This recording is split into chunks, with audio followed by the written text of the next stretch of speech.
Salam sejahtera, anda sedang menonton Awani Pagi bersama saya Nala Huda dan Hakim Rahman dalam segmen khas Realiti Rakyat yang mana kita mengangkat suara rakyat dan realiti kehidupan mereka akibat COVID-19. Untuk rakyat, anda boleh menghubungi Astro Awani dan ekonomi juga penting. Oleh itu, dari sekecil-kecil usahawan mikro sehinggalah perniagaan gedung besar, ini platform untuk anda suarakan isu dan inovasi yang diperlukan. Setiap masalah dan segala kesusaran akan kami cuba bawakan di Astro Awani. Dan segmen Realiti Rakyat hari ini di Awani Pagi bermula sekarang.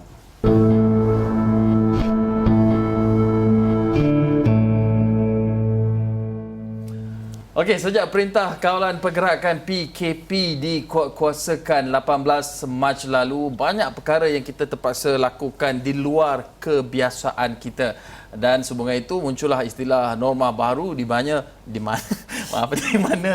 banyak perkara yang kita lakukan kita tidak pernah lakukan sebelum ini dan kita tidak sangka kita akan lakukan. Contohnya bekerja dari rumah, tinggal di rumah, tidak boleh keluar rumah, melakukan segala-gala urusan dari rumah dan juga seperti memesan makanan dari rumah. Apa lagi? Memakai topeng pelitup muka ketika keluar dari rumah. Dan ini juga kebanyakan syarikat-syarikat ataupun perusahaan mengambil langkah untuk berada atas talian ataupun dalam talian. Contohnya apabila melibatkan bekerja dari rumah, work from home, ini merupakan satu perkara yang sudah menjadi norma baru walaupun tidak biasa bagi kalangan kita untuk bekerja dari rumah kerana ini bukan budaya kerja di negara kita tapi mungkin di luar negara, tapi ini sudah terpaksa kita adaptasi dengan keadaan semasa akibat COVID ataupun pandemik COVID-19 ini. Ya, dan kita pernah membicarakan tentang budaya bekerja dari rumah atau work from home ini dan ada kebaikan dia dan ada keburukannya, sama seperti pelbagai kelaziman baharu ini, ada pros and cons dia. Tapi hari ini kita nak mungkin lihat daripada beberapa perspektif yang belum kita pernah bincangkan sebelum ini, iaitu daripada perspektif kesihatan, keselesaan itu sendiri untuk kita duduk di rumah, mungkin sama ada posisi duduk di katil atau sebagainya. Itu antara perincian yang kita nak bawakan kepada anda dan kita nak bincangkan bersama dengan seorang pakar, Dr. Airil Haimi Muhammad Adnan, merupakan pensyarah kanan UiTM, saintis sosial multidisiplin yang sudah bersedia bersama kami menerusi talian Skype. Assalamualaikum, selamat pagi Doktor. Waalaikumsalam, selamat pagi. Terima kasih Astro Awani. Ya, selamat pagi. Terima kasih bersama kami pagi ini dan kita nak menceritakan tentang pros and cons secara mudahnya, kebaikan dan keburukan work from home ini, yang saya kira kalau saya dengarlah tinjauan saya sendiri, ada masalah untuk mendapatkan keselesaan itu, ada tekanan sedikit terutamanya daripada sudut kesihatan yang mungkin kita tak lihat sangat berapa jelas efeknya. Boleh Doktor terangkan antara kekurangan ataupun cons work from home ini? Cons ya, kontranya. Okey, terima kasih. Selamat pagi semua. Malaysia, kita sekarang ini di dalam satu fasa. Fasa yang kita namakan, kalau saya lah, kita panggil realiti. Realiti melawan romantik. Fasa realiti melawan romantik ini, pada kita mula-mula dahulu, kita mula bekerja dari rumah atau working from home ini, kita merasakan ini satu konsep yang amat romantik. Oh, sangat seronok kita duduk dalam rumah, atas katil kita boleh buat kerja. Tetapi sekarang baru kita rasakan bahawa realiti working from home ini, bekerja dari rumah ini tidaklah seindah yang kita rasakan. Tidak seindah yang kita rasakan. Kenapa? Sebagai contoh, daripada sudut minda, daripada sudut psikologi manusia ini, kita ini perlukan sempadan. Di pejabat, kita tahu bila kerja kita bermula, bila kerja kita berakhir. Kalau dulu kita ada mesin pengetik waktu, ada punch card, kita ada thumbprint, kita boleh. Jadi kita tahu itu waktu bermula, ini waktu berakhir. Tetapi di dalam rumah kita sendiri ini, dia seakan-akan boleh menjadi satu gua. Kalau saya sendiri, kebiasaan normal pada saya ini adalah satu gua. Ya, yang mana saya terpencil daripada orang. Sudut psikologinya tidak membantu. Saya tak nampak siapa-siapa. Dan ini mengakibatkan saya sendiri berasa tertekan secara natural. Okey, itu satu. Tapi duduk di dalam gua juga ada satu kekurangan. Kekurangannya kalau duduk dalam gua, maka macam mana dengan pengudaraan yang baik? Cara kita duduk, saya bagi contoh, quick cushion kita ni kan, kerusi kita ini, nak bagi tinggi ke, nak bagi rendah ke. Kalau keadaan macam orang macam saya hanya menghadap komputer saja setiap hari, punyalah sakit kan, sakit belakang dan lain-lain. And kita tahu setiap 30 minit kita kena berdiri, kita kena berehat, tetapi kelekaan kita berasa leka. Di pejabat, di kampus, dengan kawan-kawan, dengan teman-teman, kita tahu orang akan ingatkan kita, ataupun waktu kuliah sudah habis, maka kita bangun, kita berdiri. Tetapi bila kita berhadap Di dalam gua ni, saya bagi perumpamaan gua ni, dia menjadi satu kesukaran, dia mengganggu psikologi kita. Dan gua ini pun secara praktikalnya, saya bagi contoh, saya ini duduk rumahnya di tepi jalan besar. Kalau saya buka tingkap, saya ke lubung kenderaan, bising. Ada bunyi motor, kejap lagi mak rempit lalu, kejap lagi lori lalu. Maka ini semua memang menjadikan kita seolah-olah duduk di dalam satu sfera kita sendiri, dalam gelembung kita, dan inilah yang mengganggu daripada sudut psikologinya, dari sudut kesihatan fizikalnya. Memang kita terlihatlah sudah habis dah fasa romantik bekerja dari rumah ini. Ya. Doktor, saya kira bekerja dari rumah ini mempunyai kelebihan dan keburukannya juga. Tapi bagaimana kita yang bekerja dari rumah ni, sebab saya diberi sedikit peluang untuk melihat sedikit atau merasai sedikit pengalaman bekerja dari rumah. Tapi bagaimana kita ingin memastikan bahawa kalau kita tidak ada pilihan, sekarang ini kebanyakan majikan memberi pilihan untuk you guys work from home, bekerja dari rumah, tak boleh datang pejabat dan sebagainya. Tetapi kalau pilihannya kita ada bekerja di rumah dalam keadaan rumah je lah, takkanlah nak kena pindah rumah sebab semata-mata kena bekerja dari rumah kan. Jadi apa yang boleh kita lakukan bagi memastikan environment seperti yang disebutkan oleh doktor awal tadi, dengan ada pengetik waktunya, dengan ada seperti merasai environment seperti di pejabat, seolah-olah di pejabat itu boleh kita cipta semula ketika kita bekerja dari rumah ataupun di mana-mana saja lokasi. Baik. Bekerja dari rumah atau di mana-mana. Remote working lain, bekerja jarak jauh. Kita lihat sebenarnya ada dua pihak kena mainkan peranan. Nombor satu, kita sebagai pekerja. Kita tahu, mulakan seperti rutin macam biasa lah. Nak atau tidak, memang kita gunakan rutin macam biasa. Jangan kita di atas ini, kita pakai baju bekerja tapi sebenarnya kita belum mandi. Contohnya kan, kalau sebelum ini, kalau kita ikut rutin biasa itu, maka teruskan rutin biasa. Peraturan yang kita harus ikut, contohnya peraturan setiap setengah jam kena bangun, setiap sejam kita kena minum, berehat sebentar, lari dari depan komputer dan lain-lain. Itu kita teruskan. Kita kena faham dan kita kena ingatkan diri sendiri. Bukan susah kan, kita ada Siri, kita ada Alexa, kita boleh ingatkan personal assistant kita ni, chatbot kita ni, boleh ingatkan kita bila masa untuk berehat, bila masa untuk berhenti. Dan stresnya itu harus kita tahan. Bekerja secara remote working ini berarti satu tekanan di mana bila kita nak submit kerja pun dia jadi isu. Kerja semua dah siap, tiba-tiba nak hantar hang. Allah. Jadi semua ini memang mengganggu kita. Jadi banyak bertenang. Percaya atau tidak, working from home, bekerja daripada rumah ini, dia memerlukan kita sendiri mendisiplinkan diri kita. Jadi itu satu sudut. Jaga kesihatan, jaga mental kita, jangan pecah, jangan patah semangat untuk bekerja dari rumah. Tetapi majikan juga harus tolong. Janganlah pukul 11 malam kejap lagi ajak buat mesyuarat. Janganlah 11 malam message masuk di dalam WhatsApp, mana kerja yang you patut buat.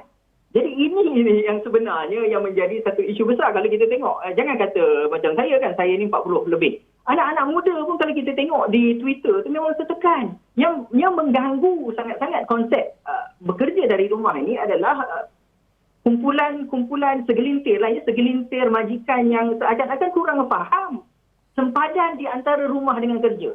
Bila bekerja dari rumah itu berarti bukanlah aku ni duduk tidur saja di rumah. Tidak, aku sedang bekerja.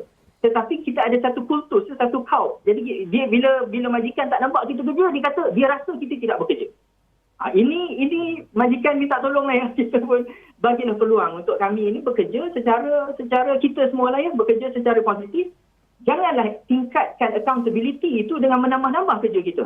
Ada contohnya di tempat kerja orang nampak kita buat kerja.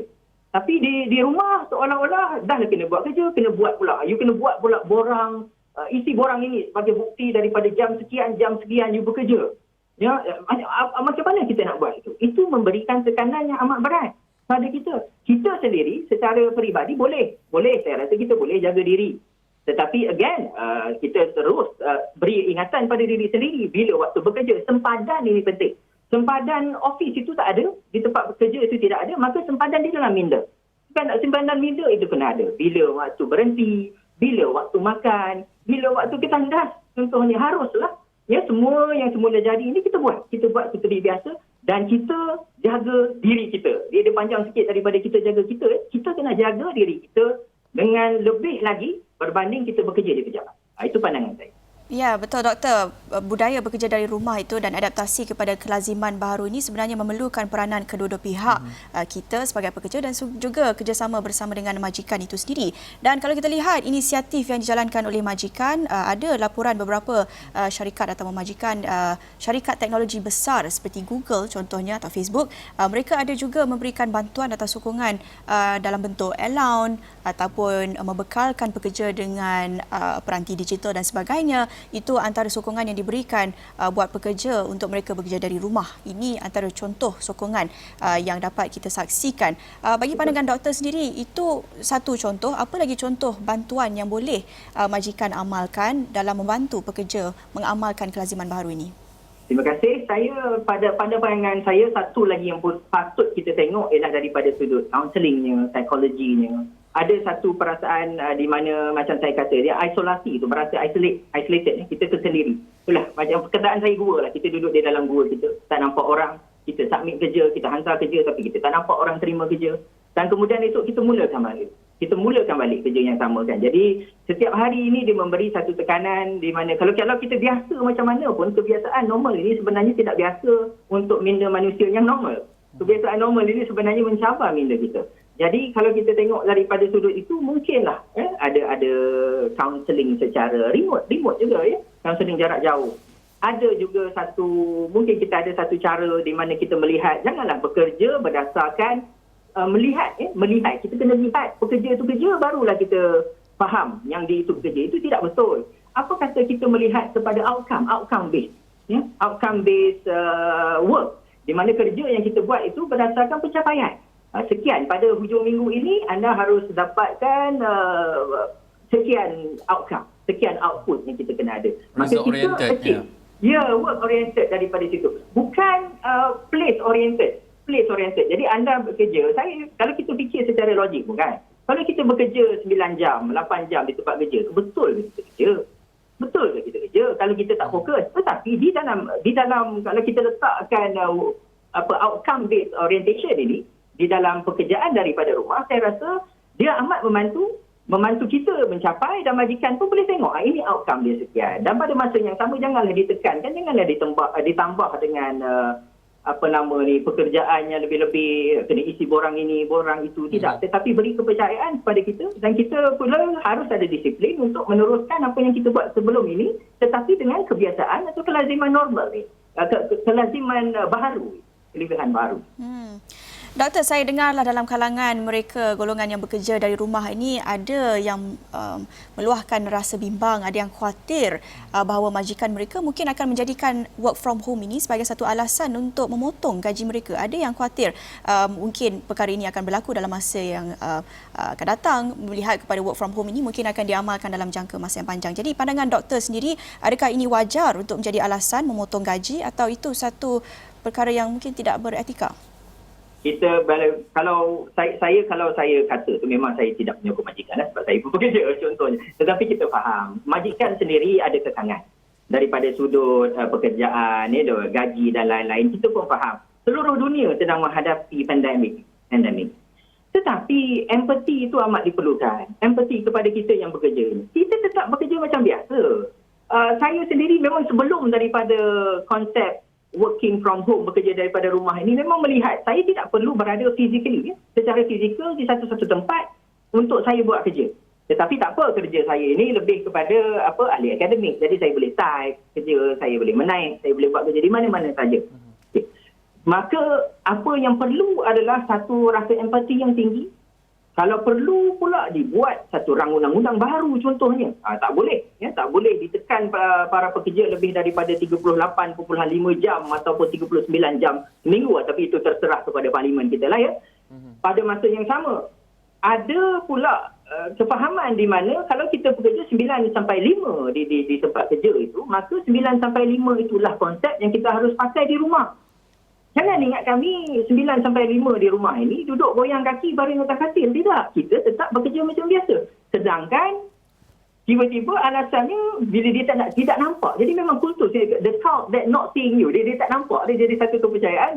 Bila bos tidak nampak staff, berarti staff tidak bekerja. Ini harus diubahlah. ini mentaliti apa? Mentaliti boomer kot. Dia melihat kalau orang tu dia nak bekerja, dia tak nampak tak kerja. You mana? Dia cari kita kan. Doktor, saya rasa itu bukan mentaliti boomer saja. Mentaliti mungkin memang budaya kerja kita yang tak biasa. Kalau di barat jadi orang kata apa?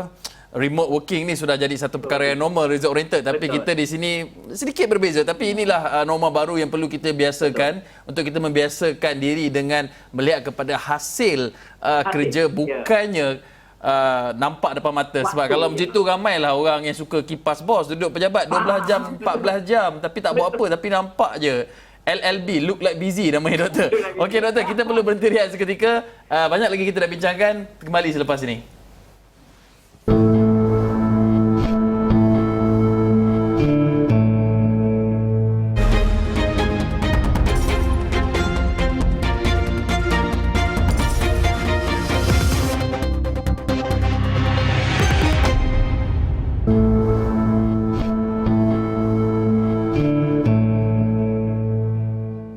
Bertemu kembali di Awani Pagi dalam segmen khas Realiti Rakyat. Kita sedang membincangkan tentang work from home, satu kelaziman baru, dan kita bersama dengan Dr. Airil Haimi Muhammad Adnan menerusi talian Skype, dan kita telah membincangkan doktor tentang aspek kesihatan, aspek tekanan mental dan sebagainya. Tetapi kalau kita lihat statistik daripada kaji selidik Khazanah Research Institute, sejak pelaksanaan PKP ini mereka mendapati kurang 30% daripada pekerja dari rumah, hanya mereka saja yang ada peluang ataupun ada pilihan untuk bekerja dari rumah, manakala lebih 70% yang lain tidak ada pilihan itu, sama ada faktor akses kepada capaian internet ataupun sektor pekerjaan mereka tidak bersesuaian untuk mengamalkan work from home ini. Dan kita juga lihat realitinya berbeza mengikut kepada kategori sosioekonomi dan sebagainya. Pastinya mereka yang berpendapatan rendah golongan B40 ini ada realiti berbeza daripada setiap kelaziman baharu yang kita lihat, terutamanya lagi-lagi dengan budaya bekerja dari rumah ini. Pastinya susah untuk amal, lagi-lagi untuk pelajar di sekolah juga untuk mengadaptasi pembelajaran dari rumah. Jadi mungkin doktor boleh beri sedikit pencerahan dari sudut itu, dari sudut sosioekonomi pula, realiti yang berbeza buat mereka yang berpendapatan rendah ini, bagaimana realiti mereka? Ya, terima kasih. Ini sebenarnya satu persoalan yang amat serius. Kalau kita bandingkan dengan perkataan bekerja dari rumah atau bekerja secara jarak jauh ini, memang nampaknya memang sedap dengar bunyinya. Itu saya kata, pasal dia dulu tu romantik. Semua orang rasa dia boleh bekerja daripada rumah, tapi tiba-tiba semua orang dah kena kerja daripada rumah, baru kita semua tahu kan macam mana realitinya. Tetapi daripada sudut B40, sosioekonomi, daripada sudut pandang pelajar contohnya, memang tekanan yang dirasakan itu mungkin lebih lagi daripada yang kita rasai. Apa yang saya rasai? Untuk setengah-setengah pekerjaan, contohnya pekerjaan yang kita lihat secara manual work itu memerlukan nak tak nak kita kena pergi ke tempat kerja. Itu sebab sewaktu permulaan PKP itu kita lihat ada kilang yang terpaksa tutup dan lain-lain. Maka dalam masa yang sama itu, dalam masa sebulan, 2 minggu, 3 minggu selepas itu, ramai yang hilang pekerjaan kerana mereka tidak dapat pergi. Mereka yang makan gaji harian contohnya. Jadi ideal ini, realiti romantik bekerja daripada rumah ini ternyata tidaklah terpakai untuk semua orang. Tidaklah terpakai untuk semua orang. Adakah akan ada perubahan di masa pada masa hadapan? Pasti akan ada.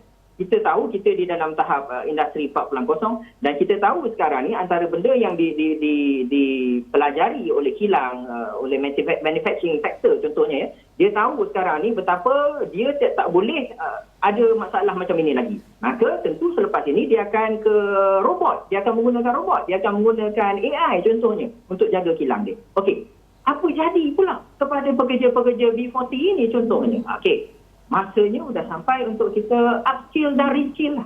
Ini perkataannya kita pakai upskill dan reskill. Belajar balik kemahiran baru. Kemahiran baru yang diperlukan supaya kita pun tidak lagi berpandu kepada kerja-kerja yang manual ini.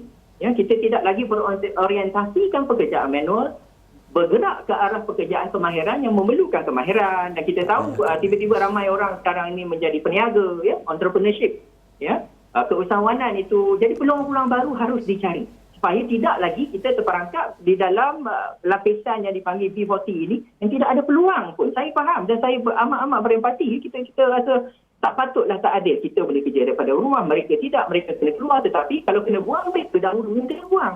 Ini satu ketidakadilan sosial yang amat berat. Untuk pelajar juga contohnya kita lihat ada satu disconnect, ada satu disconnection, seolah-olah tidak ada penyambungan di situ, di mana pelajar di sekolah menengah, contohnya apabila mula saja PKP, mereka terpaksa belajar daripada rumah, ya, pembelajaran jarak jauh, PNP jarak jauh ini, mereka tidak boleh, tidak tahu. Dia tak tahu nak buat apa. Tu kata macam-macam lari. Cikgu dia masukkan dia ke dalam WhatsApp, dia tak boleh. Dia tak tahu apa nak buat. Dia keluar daripada WhatsApp, dia block guru dia. Dia pun tak tahu. Jadi pelajar-pelajar ini, sedangkan di universiti, kita tahu pelajar-pelajar universiti nampaknya lebih bersedia. Pada masa yang sama kita tahu pula guru-guru nampaknya boleh bersedia. Sangat-sangat bersedia. Dalam minggu pertama PKP, minggu kedua PKP, antara yang paling hebat di dunia untuk menggunakan Google Classroom ini adalah guru-guru di Malaysia. Jadi kita rasa bangga di situ. Tetapi anak muridnya tidak bersedia. Anak murid. Jadi tak apalah. Tidak apalah. Kita pandang secara positif, secara logik. Kita semua ini sedang membiasakan diri dengan kebiasaan yang baru. Sempadanan semula minda kita itu harus ada.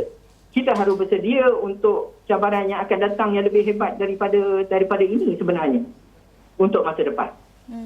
Doktor, kalau kita lihat apa kelebihan ataupun mereka yang bekerja dari rumah ni, kadang-kadang kita boleh menyenaraikan, okey, ini tips untuk bekerja dari rumah, mempunyai waktu yang mengikuti rutin anda seperti biasa, mempunyai special working space tersendiri. Tapi realitinya ini adalah satu advantage ataupun kelebihan kepada mereka yang selesa sikitlah kehidupannya dari segi pendapatan.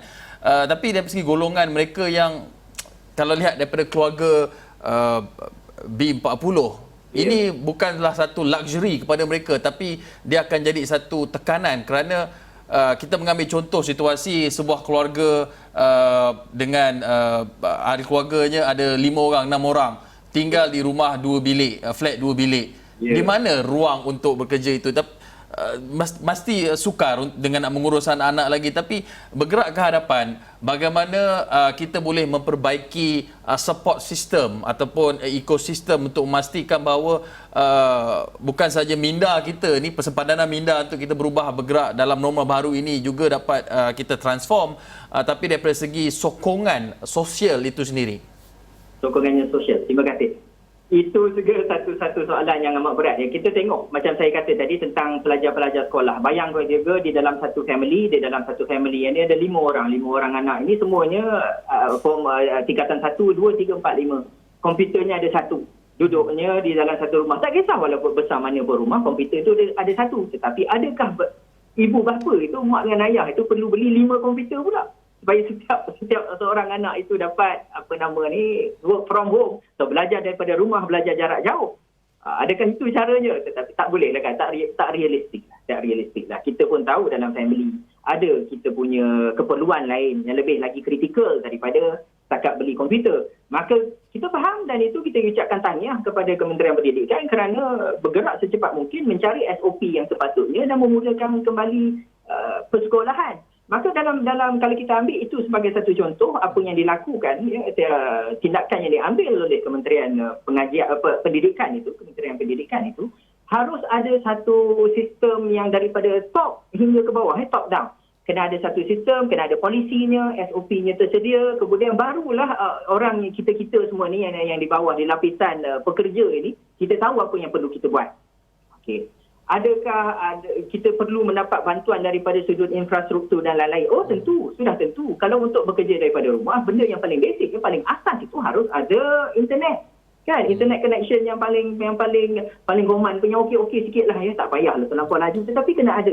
Jangan sampai di mana pekerja terpaksa pergi keluar mencari signal dan lain-lain untuk submit kerja. Wifi jiran ke kan? Ya, itu biasa. Kan, terpaksa anak-anak, kita tengok anak-anak kita di universiti kena panjat pokok, kena camping di dalam hutan hanya untuk mendapat internet. Ini tak boleh. Tak real lah. Walaupun realiti baru, kita panggilkan realiti baru, tetapi untuk mereka, adakah ini satu realiti baru? Ini tidak adil, tidak boleh. Tetapi, jadi sokongan infrastruktur masih perlu ada. Kita akan ada 5G tidak lama lagi kan. Pastikan 5G ini pencapaiannya kalau boleh 90%, 80% menanjung. Jangan lupa Sabah Sarawak. Jangan lupa pelajar-pelajar daripada semua sudut dan lapisan contohnya. Jangan lupa juga in terms of pekerjaan ini, saya katakan tadi kita bercakap tentang pekerja-pekerja manual B40. Perlu upskill dan reskill di mana mereka pula bersedia untuk komplement bekerja sama dengan robot. Jangan kerana ada robot kita buang mereka. Ini akan menjadi satu masalah yang amat besar secara sosialnya dan secara ketidakadilan sosialnya kepada penduduk kita di Malaysia ini. Tidak boleh. Upskill, reskill daripada atas ke bawah, dan kita kena ada polisi yang baik, dan yang paling penting follow through. Terima kasih Dr. Airil Haimi Muhammad Adnan, pensyarah kanan UiTM Sains Sosial Multidisiplin, bercakap mengenai bagaimana realitinya bekerja dari rumah ini dan juga belajar dari rumah, dan bagaimana kita boleh menyediakan diri kita bukan sahaja daripada segi fizikal, mental, tapi juga daripada segi infrastrukturnya untuk memastikan bahawa perubahan cara bekerja ataupun cara menjalani norma baru kehidupan ini dipermudahkan. Kita harapkan segala poin-poin yang diberikan oleh doktor itu tadi diberi perhatian oleh pihak berwajib agar semua pihak dapat menikmati kehidupan dalam keadaan normal baharu ini. Dengan itu kita akhiri Awani Pagi segmen khas Realiti Rakyat di sini bersama saya Naila Huda. Dan saya Hakim Rahman. Jumpa lagi.